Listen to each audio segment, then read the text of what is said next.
রুশদি সে মৃদু কিলের জবাবে ফারাজ তার বাহুবন্ধন আরও কিছুটা শক্ত করল। তপ্ত এক নিঃশ্বাস তখন ফারাজের প্রশস্ত বুক আছড়ে পড়ছে অবাধ্য ঢেউয়ের মতো। লজ্জায় তীব্রতায় রুশদি চোখ দুটো শক্ত করে বুজে রইল, যেন চোখ মেলেই ফারাজের ওই দুষ্টমি ভরা চতুর্সাহনির মুখোমুখি হতে হবে, যা এই মুহূর্তে সহ্য করার মতো সাহস তার নেই।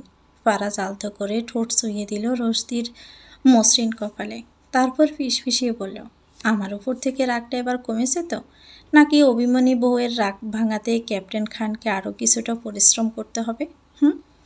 রুশদি কোনো উত্তর দিল না, কেবল একরাশ লজ্জা নিয়ে ফারাজের বুকে মুখটা আরও গভীরভাবে লুকালো। ফারাজ বুক ছিঁড়ে এক তৃপ্তির নিঃশ্বাস ফেলল।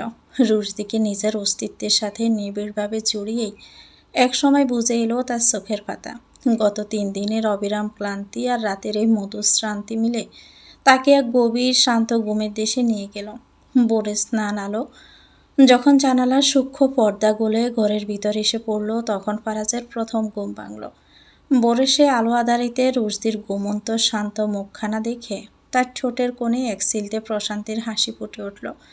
সে অত্যন্ত সাবধানে, যাতে রুশদির নিদ্রায় বিন্দুমাত্র ব্যাঘাত না ঘটে, নিজেকে আলগোছে সরিয়ে নিল। এরপর বিছানা ছেড়ে সোজা ওয়াশরুমের দিকে পা বাড়ালো ফরজ গোসল সারার উদ্দেশ্যে। ওয়াশরুমের দরজা বন্ধ হওয়ার মৃদু শব্দে রুশদির চোখের পাতা নড়ে উঠল। সে চোখ মেলল। শরীরের প্রতিটি রন্ধ্রে রন্ধ্রে গতরাতের সেই ভালোবাসার গভীর স্পর্শের রেশ তখনও জ্যান্ত তীব্র। আড়মোড়া ভেঙে উঠে বসতেই ড্রেসিং টেবিলের আয়নায় নিজের এলোমেলো রূপ আর গলার কাছে ফারাজের দেওয়া ভালোবাসার গাঢ় দাগ নজরে এলো। মুহূর্তে রুশদির পুরো মুখাবয়ব লজ্জায় রক্তিমাবায় রাঙা হয়ে উঠল। সে এক মুহূর্ত আর এদিক ওদিক তাকিয়ে থাকতে পারল না। অদ্ভুত এক জড়তার লজ্জার চাদর যেন তাকে আষ্টে পিষ্টে জড়িয়ে ধরেছে। হুট করে ওয়াশরুমে সিটকিনি খোলার শব্দ হলো। রুশদি চমকে উঠল। তার মানে ফারাজ এখনই বের হবে? এই এলোমেলো অবস্থায় ফারাজের মুখোমুখি হওয়ার কথা ভাবতেই তার বুকটা দুরু দুরু করে কেঁপে উঠল। সে আর 1 সেকেন্ডও সময় নষ্ট করল না। বিছানার সে মস্ত বড় ব্ল্যাঙ্কেটটা টেনে একদম পা থেকে মাথা পর্যন্ত মুড়ি দিয়ে একাকার হয়ে রইল। কিছুক্ষণ পর ওয়াশরুমের দরজা খুলে ফারাজ বাহিরে বের হয়ে এলো। তার পরনে তখন শুধু একটা কালো ট্রাউজার। ভেজা চুলগুলো থেকে 2-1 ফোঁটা পানি টুপ টুপ করে ঝরে পড়ছে তার চওড়া উন্মুক্ত বুকে। তোয়ালে দিয়ে চুল মুছতে মুছতে ফারাজ স্বভাবসুলভ ভঙ্গিতে বিছানার দিকে তাকাতে আচমকা থমকে গেল। পুরো বিছানাটা ফাঁকা, জনমানবহীন। শুধু এক কোণে একটা বিশাল ব্ল্যাঙ্কেট ফুটলির মতো হয়ে গুটিসুটি মেরে পড়ে আছে। ফারাজ মুহূর্তে পুরো বিষয়টা ধরে ফেলল। তার ঠোঁটের কোণে এক সিলতে চতুর হাসি ফুটে উঠল। হাতে তোয়ালেটা পাশে রেখে সে দৃঢ় শব্দহীন পানে বিছানার কিনারায় এসে বসল। ব্ল্যাঙ্কেটের পুতলিটার দিকে তাকিয়ে কিছুটা ঝুঁকে বেশ রসিকতার সুরে বলল, কি ব্যাপার রুশদি, সকাল সকাল একদম শীতকালের মতো মুড়ি দিয়ে বসে আছো যে? রাতের বায়োলজির প্র্যাকটিক্যাল ক্লাসের পর কি এখন সোজা হাইবারনেশনে চলে গেলে? ব্ল্যাঙ্কেটের ভিতর থেকে রুশদির কোনো শব্দ এলো না। নিথর নীরবতা। তবে ফারাজ স্পষ্ট বুঝতে পারল ভিতরের মানুষটা লজ্জায় তীব্রতায় মনে কাঁপছে। তার দ্রুতগতির হৃদস্পন্দন যেন ব্ল্যাঙ্কেটের উপর থেকেও টের পাওয়া যাচ্ছে। ফারাজ আবার ব্ল্যাঙ্কেটের উপর নিজের হাতটা রাখল। দুষ্টমি ভরা গলায় বলল, এভাবে লুকিয়ে থাকলে কিন্তু চলবে না। স্বামী হিসাবে তোমার এই লজ্জাটুকু দেখার পূর্ণ অধিকার তো আমার আছে, নাকি অধিকার খাটিয়ে ব্ল্যাঙ্কেটটা আমি নিজেই টেনে সরিয়ে নেব? খবরদার ফারাজ, একদম ব্ল্যাঙ্কেটে হাত দেবেন না। ভেতর থেকে রুশদির চেপে রাখা লজ্জামাখা অথচ তীক্ষ্ণ কণ্ঠস্বর ভেসে এলো, আপনি দয়া করে ওখান থেকে সরুন, নিচে যান, নয়তো অন্য ঘরে যান। ফারাজ এবার আরও হাসি চেপে রাখতে পারল না। এক চোট শব্দ করে হেসে উঠল সে। এ মেয়ের এত লজ্জা আছে, আগে জানা ছিল না তো। ফারাজ তো জানতো এই মেয়ে তর্কের রানী, না এখন দেখছে লজ্জার রানী। আজব তো, নিজের ঘরে নিজের বউয়ের পাশে বসতেও পারবো না এখন। আর এত লজ্জারই বা কী আছে শুনি? যা হয়েছে তা তো আমাদের ভালোবাসার এক পবিত্র পূর্ণতা। এখন লক্ষ্মী মেয়ের মতো মুখটা বের করো তো, ভীষণ খিদা পেয়েছে। একসাথে নিচে গিয়ে নাস্তা করব। তুমি দ্রুত গোসলটা সেরে এসো। আমি যাব না, আমার বিন্দুমাত্র ক্ষুধা নেই। আপনি একাই যান, আপনি ঘর থেকে বের হলে তবেই আমি গোসল করতে যাব। রুশদি ভিতর থেকে একদমই জবাব দিল। রুশদির এই লজ্জামাখা অস্থিরতা ফারাজের ভিতরে দুষ্টুমিটাকে আরও যেন উস্কে দিল। সে ভ্রু নাচিয়ে বলল, ও আচ্ছা, তার মানে তুমি চাইছ ক্যাপ্টেন এখন তার মিষ্টি বউকে কোলে করে ওয়াশরুমে নিয়ে নিজ দায়িত্বে গোসল করিয়ে আনুক? বাহ, সকাল সকাল বউয়ের মুখে এমন রোমান্টিক প্রস্তাব তো মোটেও ফেলে দেওয়ার মতো না। যদিও আমি এইমাত্র গোসল করলাম, তবুও প্রিয়তমা স্ত্রীর এমন আবদার কি আর ফেলা যায়? আরে না, আমি কখন বললাম এসব ফালতু কথা? রুশদি ভিতরে বসেই রীতিমতো আকাশ থেকে পড়ল। সে আবার এসব কখন বলল? এসব কথা তো সে মাথাতেও আনেনি। ঠিক তখনই ফারাজ ব্ল্যাঙ্কেটটা এক ঝটকায় সরাতে উদ্যত হলো। রুশদি ভিতর থেকে চেঁচিয়ে উঠল, খবরদার ফারাজ, একদম আমার ব্ল্যাঙ্কেট সরাবেন না বলছি। আর কোনো ফাজলামো করবেন না। সরি বউ, তোমার এই কথাটা আমি রাখতে পারলাম না। কথাটা শেষ করে ফারাজ আর কোনো সুযোগ দিল না। সে এক ঝটকায় রুশদি চেপে রাখা ধরে রাখা ব্ল্যাঙ্কেটটা সরিয়ে দিল। রুশদি কিছু বুঝে ওঠার আগেই চোখের পলকে তাকে বিছানা থেকে একটানে নিজের শক্ত পাজাখোলা করে তুলে নিল। আরে ফারাজ, ছাড়ুন, কি করছেন কি? নামান আমাকে। রুশদি চরম হকচকিয়ে গিয়ে হাত পা ছুটতে লাগলো। তার শরীরটা তখন লজ্জায় আর হুট করে ঘটে যাওয়া ঘটনায় কাঁপছিল। আমি তো কেবল তোমার ইচ্ছেই পূরণ করেছি জান। একা একা গোসল করতে বড্ড অলসতা লাগছিল তো তোমার, তাই ভাবলাম দুজনে একসাথেই সেরে আসি। ফারাজ রুশদির কোনো প্রকার আপত্তি বা অনুনয় না শুনে সোজা ওয়াশরুমের দিকে পা বাড়ালো। প্লিজ ফারাজ, আমার না খুব লজ্জা লাগছে, ছাড়ুন না আমাকে। রুশদি নিরুপায় হয়ে দুহাত দিয়ে ফারাজের শক্ত গলাটা জড়িয়ে ধরল। কিন্তু ফারাজ ততক্ষণে ওয়াশরুমের ভিতর ঢুকে পা দিয়ে ঠেলে দরজা লক করে দিয়েছে। গোসল শেষে ফারাজ নিজে তোয়ালে দিয়ে রুশদির ভেজা চুলগুলো আলতো করে মুছে দিল। রুশদি তখনও মৃদু কাঁপছে, খানিকটা পানির ঠান্ডায় আর বাকিটা গত রাতের পর এই সকালে তীব্র লজ্জার অতিশয্যে। ফারাজ তাকে একটা শুকনো জামা পরিয়ে আবার রুমে এনে বিছানায় বসিয়ে দিল। রুশদি রুমে আসা মাত্রই আর এক মুহূর্তে দেরি না করে দ্রুত ব্ল্যাঙ্কেট টেনে আবারও নিজেকে মরিয়ে নিল। ফারাজ এসে আবারও সেই অবস্থা দেখে বলল, কী রে বাবা, নিজ দায়িত্বে গোসল করিয়ে রুমে নিয়ে আসলাম, এখনও সেই একই লজ্জা? এখন তো মনে হচ্ছে লজ্জার ছুটে পুরো চাদরটাই গিলে খাবে। রুশদি চাদরের ভিতর থেকে মুখটা সামান্য বের করলো। সে একটু কড়া গলায় বলল, আপনি একটা অসভ্য, একটা আস্ত নির্লজ্জ, মানুষের কোনো প্রাইভেসি রাখতে দেন না আপনি। তখন আমার কেমন লাগছিল আপনি জানেন? ফারাজ হু হু করে হেসে উঠল। সেই হাসিতে গড়জোড়ে এক লহমায় যেন আনন্দের হাওয়া বয়ে গেল।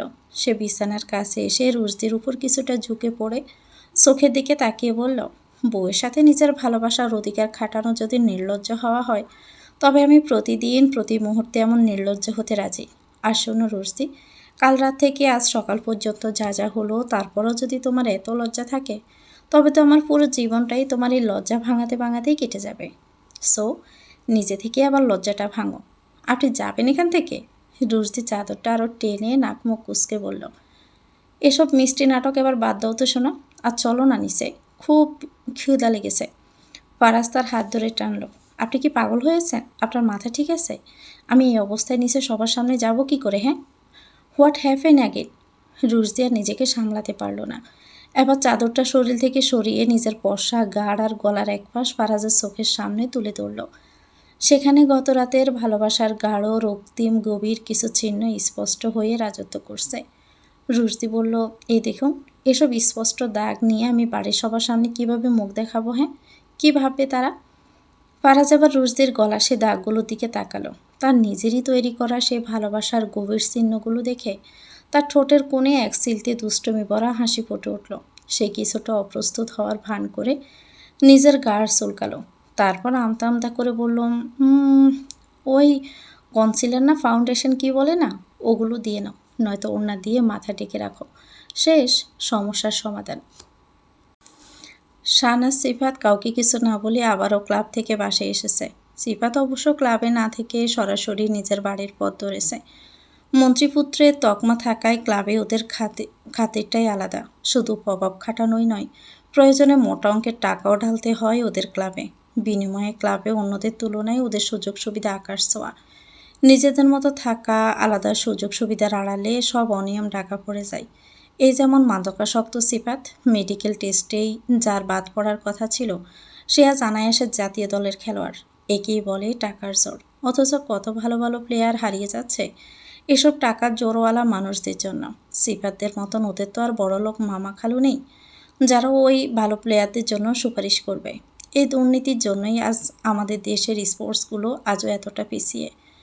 আমরা আসলে গুণীদের মূল্যায়ন করি না, অবশ্য ওরা শান প্লাস সিফাত যে ভালো খেলে না তা নয়, তবে আজ যে উচ্চতায় ওরা দাঁড়িয়ে আছে তার পেছনে আসল খুঁটি হলো টাকা। যখনই কোনো কারণে ওরা আটকে গেছে, ফারাজ টাকার বস্তা ঢেলে ওদের টেনে তুলেছে। যদিও এটা অনৈতিক, তবুও ভাইদের স্বপ্ন পূরণে সে এটা করেছে। আপাতত সেসব তোলা থাক। এদিকে বেশ কয়েকদিন ধরে খানবাড়িতে আস্তানা গেড়েছে মিতু। এখানে আসার মূল উদ্দেশ্যটাই ছিল সিফাত, কিন্তু সিফাতে যখন বাড়ি নেই আর কবে ফিরবে তাও কোনো নিশ্চয়তা নেই। তখনই মিতু ঠিক করলো চলেই যাবে। কিন্তু আজ আসমকা সিফাতকে ফিরতে দেখে মিতুর ভিতরে সব মেঘ কেটে গেল। সিফাত এখন চলে গেলেও আজ হোক বা কাল চোখের সামনে তো আসবে। মিতুর মনে আনন্দের হিল্লোল বয়ে গেল। বাড়ি ফেরার বুটটা মাথা থেকে এক ঝটকায় নেমে গেল। বিকেলে মিতু খানবাড়ির করিডোর দিয়ে অলস পায়ে হাঁটছিল। হঠাৎই তার চোখ আটকে গেল পরনে ঢিলে ঢালা ব্যাগি প্যান্ট আর টি শার্ট। কানে হেডফোন গুজে সিফাত হন করে এগিয়ে আসছে। মিতুর পায়ের গতি স্তব্ধ হয়ে গেল। কাঙ্ক্ষিত মানুষটির চেনা মুখখানা এত কাছ থেকে দেখে তার হার্টবিট যেন দ্বিগুণ বেগে আছড়ে পড়তে লাগলো। মিতু মনে মনে ভাবল, সিফাত নিশ্চয় তাকে এখনও এখানে দেখে ভীষণ অবাক হবে। আগের মতো দুষ্টুমি ভরা হেসে আবারও নয়তো মিস ফুল বলে ডেকে উঠবে। সিফাত একদম কাছাকাছি আসতেই মৃত্যুর চরম উত্তেজনা চেপে রেখে হাত নাড়িয়ে চওড়া হাসিতে বলতে গেল, ঠিক তা পর মুহূর্তেই মিতুরের ভিতরে সমস্ত উচ্ছ্বাস এক নিমিষেই জমাট বেঁধে গেল। সিফাত তাকে সম্পূর্ণ উপেক্ষা করে চোখের পলকে পাশ কাটিয়ে চলে গেল। যেন মিতু নামের রক্তে মাংসের কোনো মানুষ সেখানে দাঁড়িয়েই নেই। মিতুর বুকের ভিতরটা তীব্র এক অভিমানে মুচড়ে উঠল। ছেলেটা কি সত্যি তাকে দেখতে পায়নি? এত বড় একটা মানুষ সামনে দাঁড়িয়ে আছে, তাকে কিভাবে এড়িয়ে গেল? চট্টগ্রামে থাকা দিনগুলোই তো দেখা হলেই সিফাত নিজে থেকেই হেসে কথা বলতো, খুনসুটি করত। তবে আজকে না এত উদাসীনতা। মিতুর মনটা এক লহমায় একরাশ বিষাদে ভরে গেল। সিফাত এই অসময়ে খানবাড়িতে এসেছিল মূলত শান আর শেরকে নিজের ডেরায় উড়িয়ে নিয়ে যেতে। সিফাতের একমাত্র বন্ধু শান, শানেরও তাই। একদম ছোটবেলা থেকে একসাথে বড় হওয়া ওদের বন্ধুত্বটা তাই আর 10টা সাধারণ বন্ধুত্বের মতো নয়, একটু অন্যরকমই। তারপর আবার ভাইও হয়। সিফাত ছেলেটা বড্ড এলোমেলো, ছন্ন ছাড়া। ওর ভেতরটা শুধু শানই বুঝতে পারে। তাই মুখে শানকেও যতই গালমন্দ করুক না কেন, ভিতরে ভিতরে কলিজা দিয়ে শানকে ভালোবাসে। তবে এই দুই বাটপারের কিন্তু আরেকজন বন্ধু আছে। চিনতে পেরেছেন তাকে? সে আর কেউ নয়, আমাদের ফুংটা চট্ট শের। আসলেই তিনজনই যেন ফুংটামের এক একটা কারখানা। আর তাদের মধ্যে সবচেয়ে বড় ফুংটা হলো স্বয়ং শের। বলতে গেলে শের হলো ওদের গুরু, আর শানা সিফাত হলো তাদের সুযোগ্য শিষ্য। খানবাড়ি থেকে শানা শেরকে ভাগিয়ে এনে সিফাত তার বিশ্ববিখ্যাত ডাস্টবিন মার্কা রুমটাতে আরও বড় ডাস্টবিনে পরিণত করেছে। হই হুড়লো, চিৎকার চেঁচামেচি, জিনিসপত্র ছড়ে ফেলা চোটে পুরো ঘরের অবস্থা একদম টাইট। চারদিকে চিপসের খালি প্যাকেট আর কোল্ড ড্রিঙ্কসের ক্যান গড়াগড়ি খাচ্ছে। তার মাঝেই ঘরের বড় টিভি স্ক্রিনের সামনে একটা মাত্র বিন ব্যাগের উপর তিনজন একসাথে গাদাগাদি করে বসে কার রেসিং গেম খেলছে। রেসিংটা যেন শুধু টিভির পর্দা নয়, বাস্তবে এই ঘরে চলছে। স্ক্রিনের গাড়ি ওভারটেক করার চক্করে ওরা বাস্তবে একে অপরকে কোণে দিয়ে গুঁতে মারছে, ঠেলাঠেলি করছে। দূর থেকে পুরো দৃশ্যটা দেখতে বড্ড হাস্যকর লাগছিল। বিন ব্যাগের ঠিক মাঝখানে বসে আছে সে, আর তার দুই পাশে দুই বডিগার্ডের মতো চেপে বসেছে শান আর সিফাত। হঠাৎই সিফাত একটু জোরে ঠেলা মারতে নিজের গাড়ির নিয়ন্ত্রণ হারিয়ে স্ক্রিনে হেরে গেল সে। ব্যাস, অমনি চোটে লাল হয়ে গেল সে। হাতের গেমিং রিমোটটা দফাস করে সরে ফেলে ধুম করে কোমরে হাত দিয়ে টিভির স্ক্রিনের সামনে গিয়ে দাঁড়ালো। শাহনাজ সিফাতকে আঙুল উঁচিয়ে বলল, এটা হবে না শিপু, তুমি সিটিং করেছ। সিফাত বরাবরের মতোই ড্যাম কেয়ার ভাব নিয়ে বলল, তুই হেরেছিস মানে আমি সিটিং করেছি? শিপু ডিলার, তুমি সিটিং করেছ। শেরের গলায় জেনুইন রাগ। প্রুফ আছে? প্রমাণ ছাড়া কথা বলবি না। সিফাত মুখ বাঁকালো। কোনো উপায় না পেয়ে শের আবার তার প্রিয় শান চাচ্ছুকে সাক্ষী মানতে চাইল। চাচ্ছু, তুমি তো দেখেছ শিপু ডিলার কীভাবে সিটিং করেছে। শান চিপসের প্যাকেটে হাত ঢুকাতে নির্লিপ্ত গলায় বলল, কই, আমি তো তেমন কিছুই দেখিনি। নিজের প্রিয় চাচ্চুকে পচা শিপুর দলে যোগ দিতে দেখে শেরের অভিমান এবার আকাশ ছোল। সে ঠোঁট ফুলিয়ে মুখটা কালো করে বলল, তুমিও ওর দলে? আমি আর থাকবই না তোমাদের এই পচা দলে। শের আবার রাগে গড়গড় করতে করতে বীরদর্পে ঘর থেকে চলে যেতে চাইল। কিন্তু সিফাত কি তা হতে দেয়? সে এক ঝটকায় শেরের হাত ধরে টেনে এনে সপাটে নিজের কোলে বসিয়ে দিল। এই পুস্কু, এত রাগ করিস কেন? হ্যাঁ, যা, তোকে একটা ইয়াম্মি চুমু দিয়ে দিলাম। মা বলেই শেরের নরম গালে জোর করে কষে একটা চুমু বসিয়ে দিল সিফাত। শের তো রেগে মেগে আগুন। সে সিফাতের কোল থেকে নিজেকে ছাড়িয়ে সিটকে দূরে গিয়ে দাঁড়ালো। গালে হাত দিয়েও এমনভাবে ঘষতে লাগলো যেন পশা সিপুর চুমুটোর গালে ট্যাটু হয়ে বসে আছে। জ্ঞান চোখ মুখ কুচকে ও বলল, সি শিপু, তুমি এত লুচু, ছেলেদেরও চুমু দাও? ওয়াক্থু, কি ইঁদুর পচা গন্ধ তোমার মুখে। এই তুমি কি ব্রাশ করো না? সি সি সি, কি বিশ্রী গন্ধ। শেরের এমন ঘেন্না পাওয়ার ভঙ্গি দেখে শাহনাজ সিফাতের হাসতে হাসতে পেটের খিল ধরার অবস্থা। গড়ের মেঝেতে গড়াগড়ি খাওয়ার মতো অবস্থা হলো ওদের। সিফাত শেরকে আরেকটু খেপানোর জন্য দুহাত বাড়িয়ে দিয়ে বলল, আয় তোকে আরেকটা ফ্রেশ চুমু খাই। সিফাত ওকে নিজের দিকে টানতে গেলেই শের উল্টো এক ঝাড়ি মেরে নিজের হাতটা সরিয়ে নিল। ডোন্ট টাচ মি সিপু, তোমার মুখে অনেক গন্ধ। অক্থু, তোর মুখে গন্ধ, চ্যাংটা বাদর কথাগার। সিফাতও ছাড়ার পাত্র নয়। তুমি চ্যাংটা বাদর। শের পাল্টা চেঁচালো, তুই, তুমি।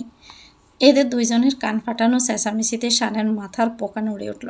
সে কানে হাত দিয়ে ত্যক্ত বিরক্ত হয়ে বলল, স্টপ ইট, তোরা থামবি? একদম বাচ্চাদের মতো ঝগড়া শুরু করে দিয়েছিস।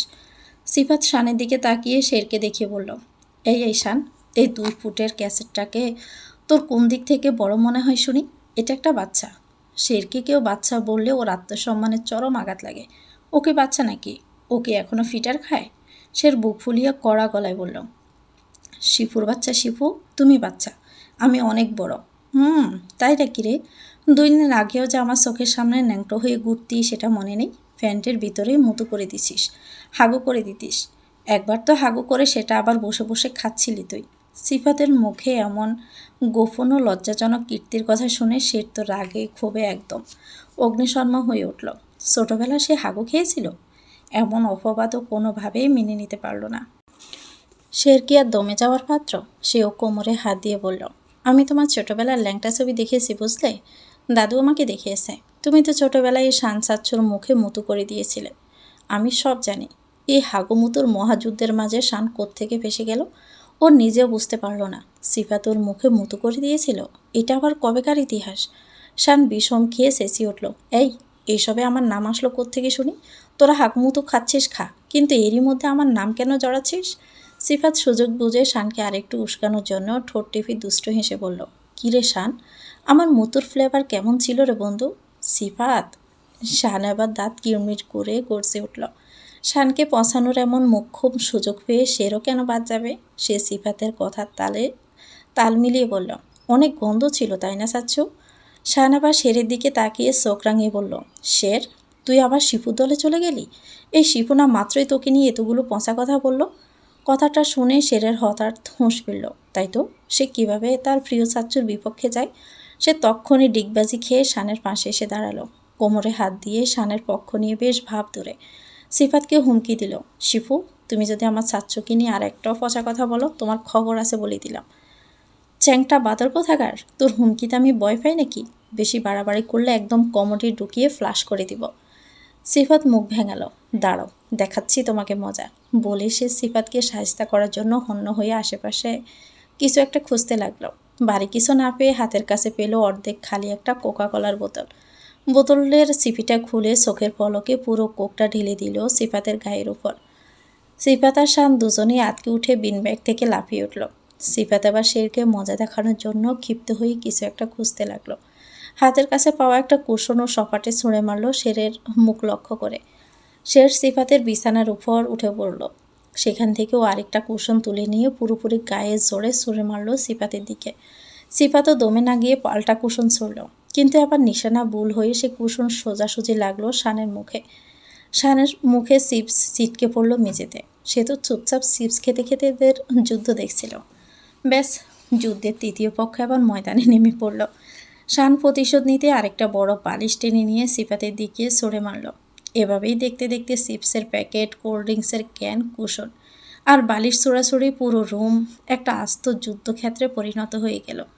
কিছুক্ষণের মধ্যেই সিফাতের রুমের বাতাসে বালিশের সাদা তুলো ভেজা তুলোর মতো উঠতে লাগলো। এক একজনের নাকে মুখে কানে ঢুকে যেতে লাগলো সেই তুলো, কিন্তু এদের থামার কোনো লক্ষণই নেই। রুশদির অবস্থা তখন লজ্জার তীব্র দহন তাকে এমনভাবে গ্রাস করেছিল যে ঘর থেকে বের হওয়ার ন্যূনতম সাহসটুকুও সে সঞ্চয় করতে পারছিল না। বারবার মনে হচ্ছিল বাহিরে কারো মুখোমুখি হওয়া মানেই একরাশ অস্বস্তির অতল গহ্বরে তলিয়ে যাওয়া। ফারাজ তাকে হাজারটা বুদ্ধি দিল, রুশদির নিঃসিদ্ধান্তে অটল। গলার কাছে এসব দাগ সরা না অবধি সে রুম থেকে বের হবে না। সকালের নাস্তার টেবিলে রুশদির অনুপস্থিতিতে দেখে রাইমা খান যখন ব্রুকুসকে প্রশ্ন করলেন, ফারাজ অত্যন্ত নিপুণভাবে তা এড়িয়ে গেল। শান্ত গলায় বলল, রুশদির মুডটা আজকে বিশেষ ভালো নেই, ও একটু একা থাকতে চাইছে। রাইমা খান মনে করেন হয়তো আবার বাবার কথা মনে করে মন খারাপ রুশদের। নিজে নাস্তা করে ফারাজ নিজেই খাবারটুকু নিয়ে রুশদিকে ঘরে দিয়ে এসেছিল। এরপর অফিসে চলে গিয়েছিল সে। অফিস থেকে যখন ফিরল ঘড়ির কাঁটায় তখন রাত 8টা। বাড়িতে পা দিয়ে সে প্রথমে শেরের খোঁজ নিল। জানতে পারল ক্লাব থেকে ফিরে শান ও সিফাত ওদের সঙ্গে শের এখন শিকদার কুঞ্জে আছে। ফারাজ দৃঢ়পায়ে ঘরে ঢুকল। দরজা ভেজানো ছিল, তবে ভিতর থেকে লক করা ছিল না। পুরো ঘর জুড়ে অন্ধকারের রাজত্ব। কেবল কোণের নীলচে ড্রিম লাইটের মৃদু আভায় সে আধারকে সামান্য আলগা করে রেখেছে। ঘরে ঢুকেই ফারাজের কপালে চিন্তার ভাঁজ পড়ল। রুশদি অবহেলায় এভাবে ব্ল্যাঙ্কেট মুড়ি দিয়ে ঘুমানোর মেয়ে নয়। তবে কি শরীরটা খারাপ করলো? রুশদির ঘুমে ব্যাঘাত ঘটবে ভেবে ফারাজ বড় আলোটা আর জ্বালালো না। পরনের অফিসিয়াল স্যুট আর হাতের ব্র্যান্ডের ঘড়িটা খুলে ড্রেসিং টেবিলের উপর রাখল। তারপর বিছানার পাশে গিয়ে বসল। ব্ল্যাঙ্কেটের ভাঁজ থেকে রুশদির মুখখানার সামান্য অংশ দেখা যাচ্ছে, ঠিক যেমন খোলস ছেড়ে বেরিয়ে আসা কোনো এক মায়াবী রাজকন্যা। ঘুমন্ত অবস্থায় রুশদিকে অপার্থিব সুন্দর লাগছে। অবাধ্য চুলগুলো কপালে এসে লুটিয়ে পড়ছে। দীর্ঘ চোখের পাপড়িগুলো স্থির। তার সেই চঞ্চলতা বা তরকাটে স্বভাবের লেশমাত্র এখন নেই। এক অদ্ভুত প্রশান্তি এবং কোমলতা তাকে ঘিরে রেখেছে। ফারাজ অপলক তাকিয়ে রইল। তার সেই বজ্জাত এবং তর্কবাজ বউটার এই রূপ যেন এক নতুন গোল তৈরি করলো তার মনে। সে আনমনে রুশদির কপালে হাত রাখল। পরক্ষণে মনে হলো এই মেয়েটার প্রেমে সে বুঝি বারবার নতুন করে পড়ে। কপালে স্পর্শ করতেই ফারাজ টের পেল শরীরটা সামান্য গরম। খুব বেশি না হলেও হালকা জ্বর এসেছে মেয়েটার। ফারাজ কিছুটা ঝুঁকে এলো রুশদির দিকে। আদরে স্বরেই ডাকল, রুশদি, এই রুশদি। রুশদির তন্দ্রাচ্ছন্ন ভাবটা নিমিষে কেটে গেল। সে অনেকটা চমকে উঠে ঝাপসা চোখের সামনে থাকা অবয়বটির দিকে তাকালো। অন্ধকার আর ঘুমের ঘোরে চট করে মানুষটাকে চিনতে না পেরে যখন খানিকটা কুঁচে উঠল, তখনই ওপাশ থেকে শান্ত অভয়বাণী এলো, আমি। রুশদি আবার দ্বাতস্থ হলো। ফারাজের গলার স্বর চিনতে পারলেও হঠাৎ ঘুম ভাঙার মাথায় এক ধরনের ঝিমঝিম অনুভব করল সে। মুখে হাত বুলিয়ে আড়মোড়া ভেঙে অস্পষ্ট স্বরে বলল, ফারাজ তার মুখের দিকে ঝুঁকে এসে গভীর চোখে তাকালো। শরীর খারাপ লাগছে? অবহেলায় এভাবে ঘুমোচ্ছ কেন? রুশদি চোখ নামিয়ে উত্তর দিল, এমনি, তেমন কিছু না। ফারাজ আবারও তার কপাল ছুঁয়ে দেখল। কপাল তো হালকা গরম, জ্বর এসেছে নাকি? ফারাজ সামান্য সরে গেল। রুশদি শোয়া থেকে উঠে বিছানার হেডে বালিশে ঠেস দিয়ে আধা শোয়া হয়ে বসল। নির্লিপ্ত গলায় বলল, দুপুরের দিকে একটু এসেছিল, এখন বোধহয় সেরে গেছে। ওষুধ খেয়েছিলে? ফারাজের কণ্ঠে আবার স্পষ্ট উদ্বেগের সুর। না। নিজের শরীরের প্রতি এমন চরম অবহেলা দেখে ফারাজের মেজাজটা খিসে গেল। ধমকে সরে প্রশ্ন করল, খাওনি কেন? এমনি, ইচ্ছে করেনি। রুশদির এই স্বভাবটা নতুন নয়। ছোটবেলা থেকে সে নিজের স্বাস্থ্যের ব্যাপারে ভীষণ উদাসীন। অসুখ হলেও ওষুধ গিলতে তার অনীহা পাহাড় সমান। আসলে নাহিদা কখনো তার অসুস্থতায় বিশ্বাস তোয়াক্কা করেননি। আর বাবা আনাস হকেরও মেয়ের ওষুধের ব্যাপারে কোনো ভ্রুক্ষেপ ছিল না। অবহেলায় সে তিক্ত স্মৃতি থেকে হয়তো নিজের উপর রুশদির এই মায়াহীনতা। ফারাজ উঠে গিয়ে রুমের বড় লাইটটা জ্বালিয়ে দিল। তীব্র আলো চোখে পড়তেই রুশদি যন্ত্রণায় চোখ দুটো খিসে বন্ধ করে ফেলল। ফারাজ প্রশ্ন করল, দুপুরে খেয়েছিলি কিছু? না। কেন? খেতে ইচ্ছে করেনি তাই। ফারাজ স্থির দৃষ্টিতে রুশদির দিকে তাকালো। রুশদি প্রায়ই না খেয়ে থাকে। রাইমা খানের পীড়াপিড়িতে কখনো বসলে 2-1 লোকমা মুখে দিয়েই উঠে পড়ে। ফারাজ লক্ষ্য করল রুশদি সকালে যে জামাটা পরেছিল এখনও সেটাই পরে আছে। ব্রুকুসকে সে জিজ্ঞাসা করল, দুপুরে গোসল করনি তুমি?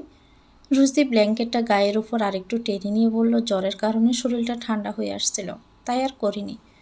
ফারাজ একটা দীর্ঘশ্বাস ফেলে নিজেকে শান্ত করলো। উঠে ফ্রেশ হয়ে নাও, নিচে তো নামবে না জানি, আমি খাবার নিয়ে আসছি। রুশদি নিঃশব্দে মাথা নেড়ে ওয়াশরুমের দিকে পা বাড়ালো। সে বাথরুমে ঢুকে পাক্কা 1 ঘন্টা সময় লাগিয়ে গোসল করলো, তাও আবার কনকনে ঠান্ডা পানিতে। এমনিতেই শরীরে জ্বর ছিল, তার উপরে অসময়ে ঠান্ডা পানি ঢালায় জ্বর যেন আবার দ্বিগুণ বিক্রমে জাগিয়ে বসল। গোসল সেরে কাঁপতে কাঁপতে ওয়াশরুম থেকে বের হলো রুশদি। ঠান্ডায় তার দাঁতে দাঁত লেগে যাচ্ছে। দ্রুত এসির সুইচ বন্ধ করে দিয়ে বিছানায় দপ করে বসে পড়ল।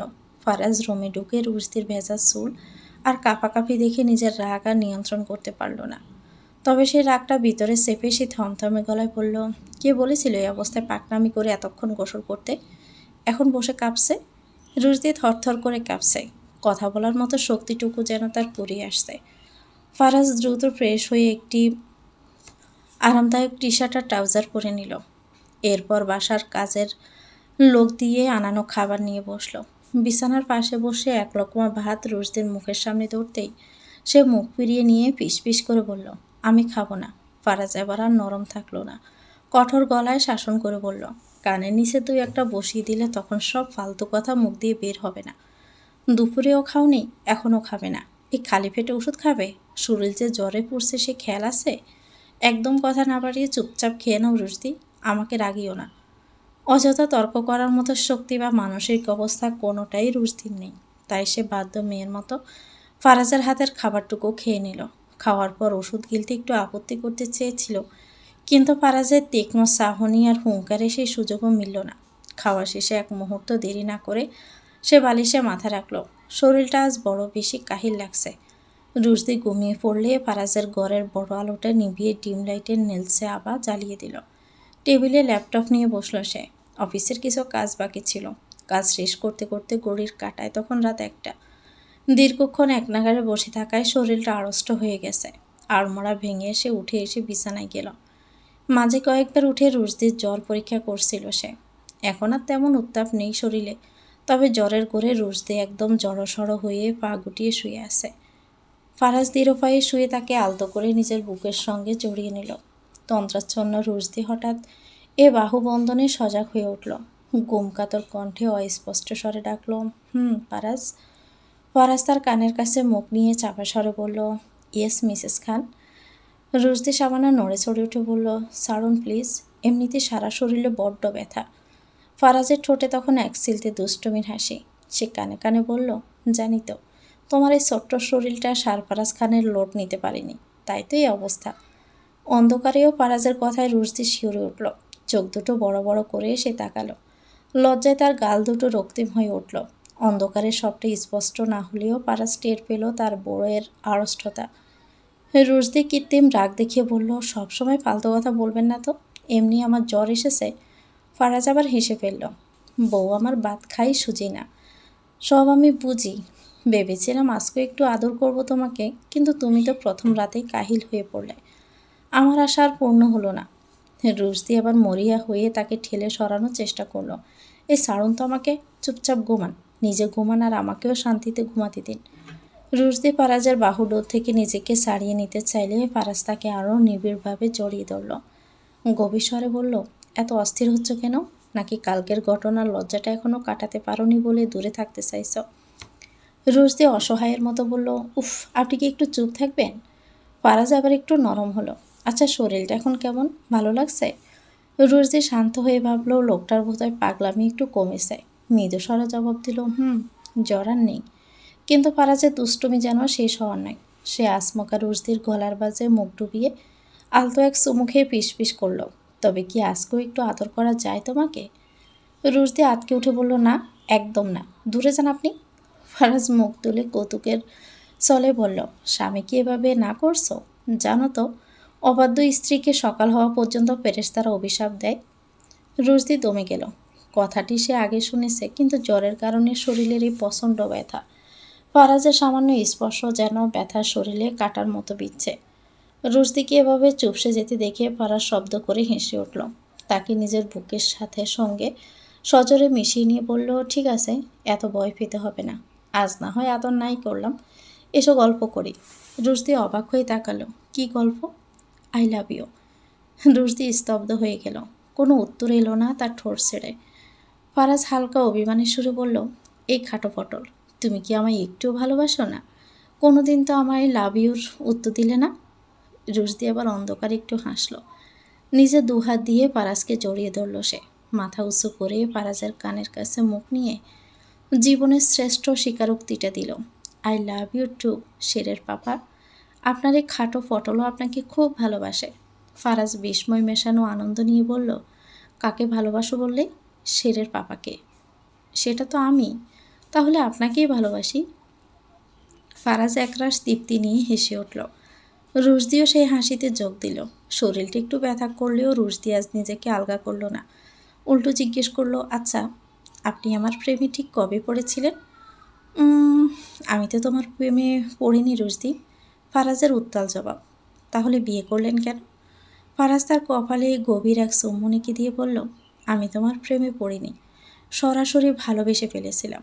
একসময় তুমি আমার অভ্যেস হয়ে উঠেছিলে। কেন বা কীভাবে তা আজও আমার কাছে অজানা। আপনি তবে কেন কোনো কারণ ছাড়াই ভালোবেসেছিলেন? ফারাজ দীর্ঘশ্বাস ফেলে বলল, তখন হয়তো কোনো কারণ ছিল না, কিন্তু এখন হাজারটা কারণ আছে। তোমাকে এতটাই ভালোবাসি যে এই একজনও তোমার সঙ্গে পার করে দিলেও মনে হবে অনেকটা সময় কম পড়ে গেল। ভালোবাসা তো কারণ খুঁজে হয় না রুশদি। ভালোবাসা হলো একটা আশ্রয়। আমার সেই আশ্রয়ের নাম তুমি।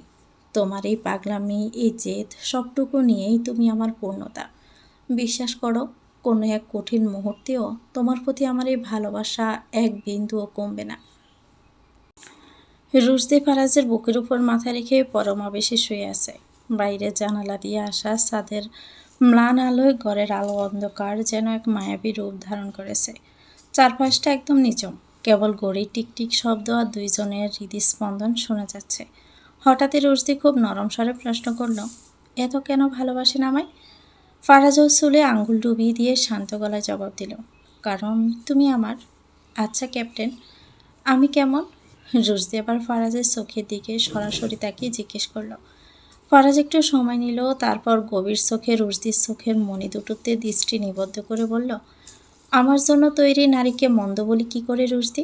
তুমি আমার সেই পূর্ণতা, যাকে ছাড়া আমি ছিলাম এক অসম্পূর্ণ কবিতা। আপনার আর কয়েকটা বাচ্চা থাকলে ভালো হতো না? আমাকে আর কষ্ট করে বাচ্চা নিতে হতো না। ফারাজ হু হু করে হেসে উঠল। ওরে চালাক, অত টেনশনের কিছু নেই। তোমার উপর যখন এত চাপ, তবে বরং আরেকটা বিয়ে করে ফেলি। কি বলো? করি। মুহূর্তে রুশদির মুখটা গম্ভীর হয়ে গেল। সে ফারাজের টি শার্টের কলার শক্ত করে চেপে ধরে শাসানো সুরে বলল, একদম মেরে ফেলবো। আমি ছাড়া অন্য কোনো নারীর দিকে তাকালে আপনার খবর আছে। আপনার ব্যাগ আমি অন্য কাউকে দিতে পারবো না, কোনো দিন না। ফারাজ আবার ওকে আরও শক্ত করে জড়িয়ে ধরল। রুশদির কপালে একটা দীর্ঘ চুমু খেয়ে বলল, পাগলি একটা। আমি নিজেই তো তোমার প্রতি আমার ভালোবাসার ভাগ অন্য কাউকে দিতে পারবো না। দ্বিতীয় বিয়ের প্রশ্নই আসে না। আমার হৃদয়ের সবটুকু জায়গা জুড়ে কেবল তোমারই রাজত্ব। এত ভালোবাসেন? এভাবে সারাটা জীবন ভালোবাসতে পারবেন তো? কথা দিলাম রুশদি, পুনর্জন্ম হলেও আমি ঠিক এভাবেই তোমাকে ভালোবেসে যাব। পুনর্জন্ম হবে না, এই জীবনেই আপনার সবটুকু ভালোবাসা দিয়ে আমাকে পূর্ণ করে দিন। আমার আর কিচ্ছু চাই না। আকাশের নীল ক্যানভাসে তখন অজস্র তারার মেলা। শিকদার বাড়ির বিশাল ছাদে মাদুর পেতে শুয়ে আছে শান, সিফাত আর ছোট্ট শের। শানা সিফাতের ঠিক মাঝখানে সে শুয়ে নিষ্পলক চোখে আকাশে ঝিলিমিলি দেখছে। নিস্তব্ধ রাতটাকে খানিকটা চঞ্চল করে শান আচমকা প্রশ্ন করল, শের, আমাকে কতটুকু ভালোবাসিস রে?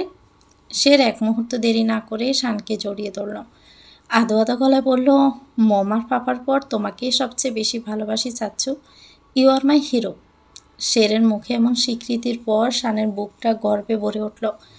পাশে শুয়ে থাকা সিফাত আবার কিছুটা ঈর্ষান্বিত হয়ে শেরের দিকে ঝুঁকে জিজ্ঞেস করল, আর আমাকে কতটুকু ভালোবাসিস রে শের? শের সিফাতের দিকে এক পলক তাকিয়ে মুখটা অন্যদিকে ঘুরিয়ে নিল।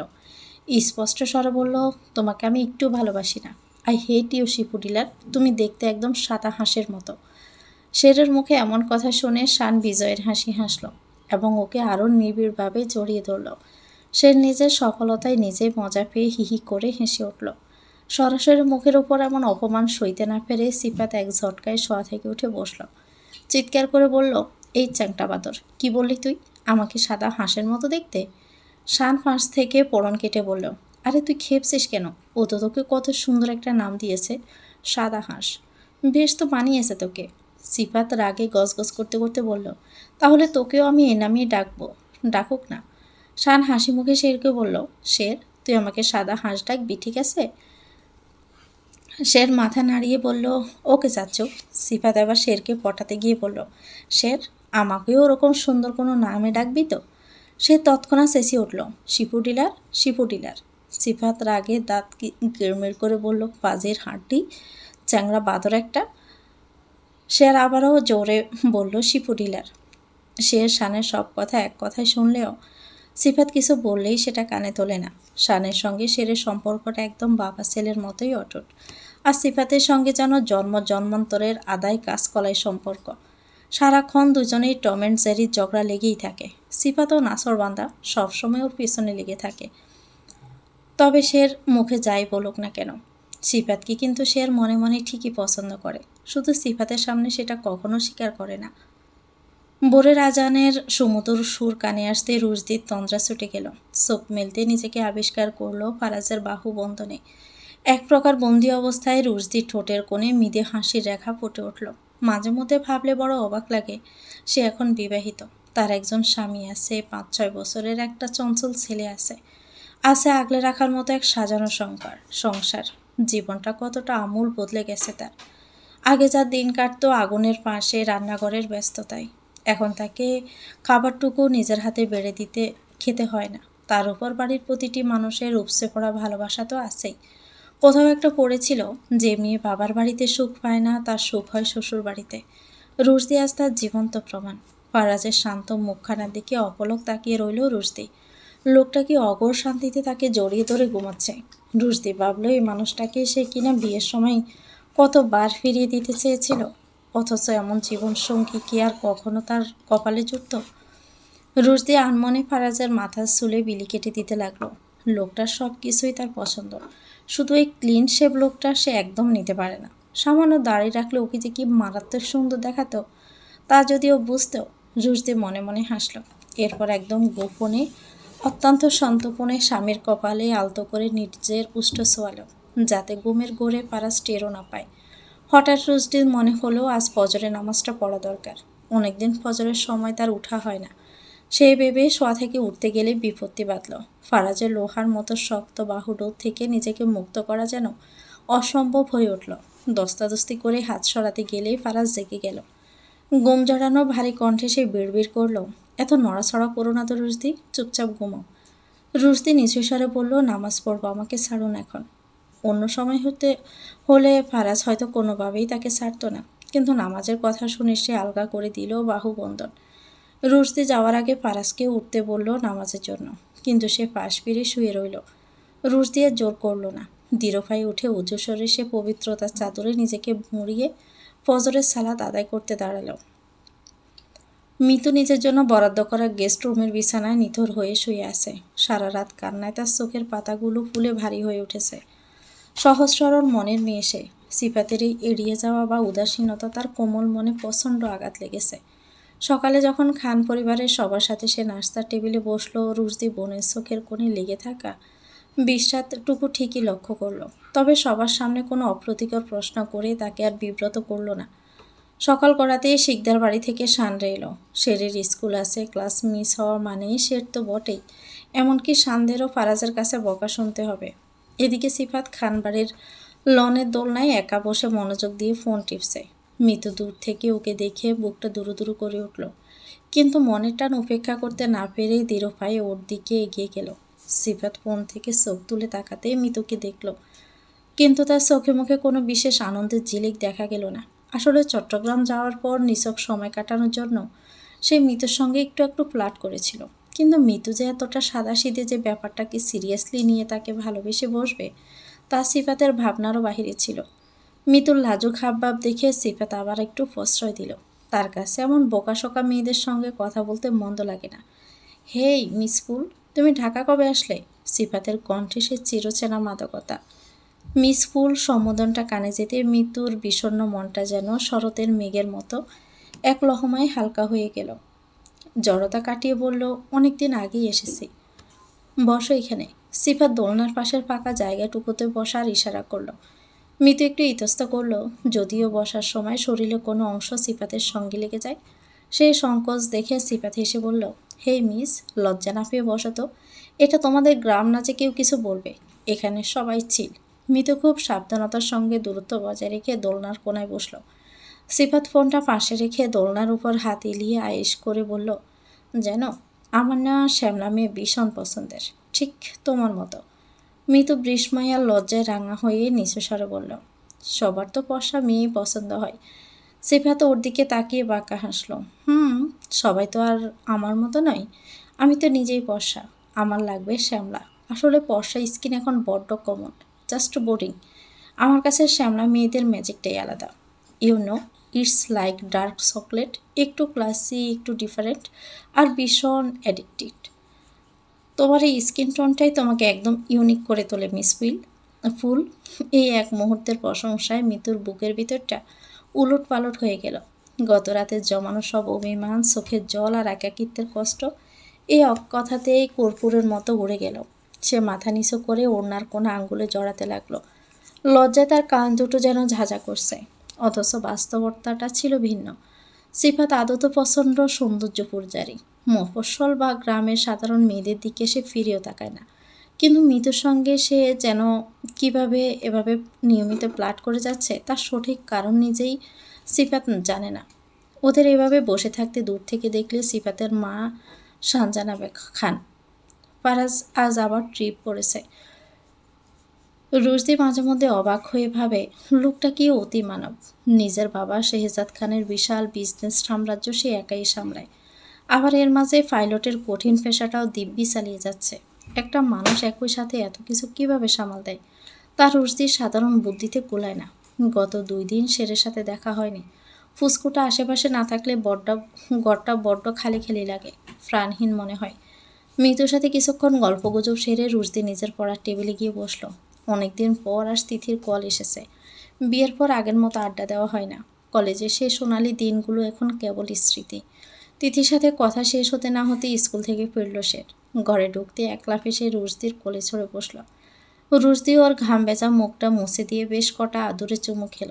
তারপর কৃত্রিম রাগ দেখিয়ে জিজ্ঞেস করলো, কাল মমকে না বলে কোথায় গিয়েছিলে তুমি শুনি? সে রুশদির গলা জড়িয়ে ধরে বলল, ছাত্ররা এসেছিল তো, তাই ওদের সাথে শিপু ডিলারদের বাসায় ছিলাম। ভাইয়ারা এসেছে আজ। ও তাই তো বলি, চাচ্চুদের পেয়ে মমকে একদম ভুলে গিয়েছিলে। বুঝি তুমি আর আমাকে আগের মতো ভালোবাসো না, তাই তো? রুশদি মুখটা গম্ভীর করে অন্যদিকে ঘুরিয়ে নিল। প্রিয় মম। এর মুখভাব দেখে সেরার মনটা তপ্ত দুপুরের মতো শুকিয়ে গেল। এখন মমের মুড ঠিক করার দায়িত্ব যে তারই। সে তার ছোট্ট হাত দুটো দিয়ে রুশদির গাল দুটো টেনে ধরে নিজের দিকে ফেরালো। তারপর জাদুকরের মতো চোখে মুখে রহস্য এনে ফিসফিস করে বলল, আব্রাকা ডাবরা, মমের মন ভালো হয়ে যা, ফু ফু। রুশদির প্রচণ্ড হাসি পেলেও সে নিজেকে সামলে রাখলো। দেখাই যাক এই খুদে জাদুকর আর কি করতে পারে। মমকে হাসাতে না পেরে শের এবার কোল থেকে নেমে পড়ল। পরনে তার ছোট্ট স্কুল ইউনিফর্ম, কাঁধে ঝোলানো ব্যাগ। সে আবার অদ্ভুত সব অঙ্গভঙ্গি করে নাচতে শুরু করলো। শের এসে উদ্ভট নাচ আর কষি মুখের অভিব্যক্তি দেখে রুশদি স্থির থাকতে পারল না। খিলখিল করে হেসে ফেলল সে। রুশদি হাসতে শের এক দৌড়ে এসে আবারও তাকে জড়িয়ে ধরল। রুশদি ওকে কোলে তুলে নিয়ে ওর ছোট্ট নাকে একটা টোকা দিয়ে বলল, তুমি এত পাকনা কেন বলো তো? শের দাঁত বের করে হেসেই খুন। সে হিক্কা তুলে হাসতে হাসতে বলল, ফরমালিন দিয়ে ফাঁকিয়েছে বোধ হয়, বলেই হাসল। তো ভিউয়ার্স, গল্পটির নাম হচ্ছে অস্তরাজের রাগের রং। লিখেছেন তেজরিন উম্মিদ। গল্পটির পরবর্তী অংশ পেতে চ্যানেলটিকে সাবস্ক্রাইব করে আমাদের সাথে থাকবেন। ভিডিও ভালো লাগলে একটি লাইক দিয়ে দেবেন, কমেন্ট করে জানাবেন কেমন লেগেছে। আল্লাহ হাফেজ, আসসালামু আলাইকুম।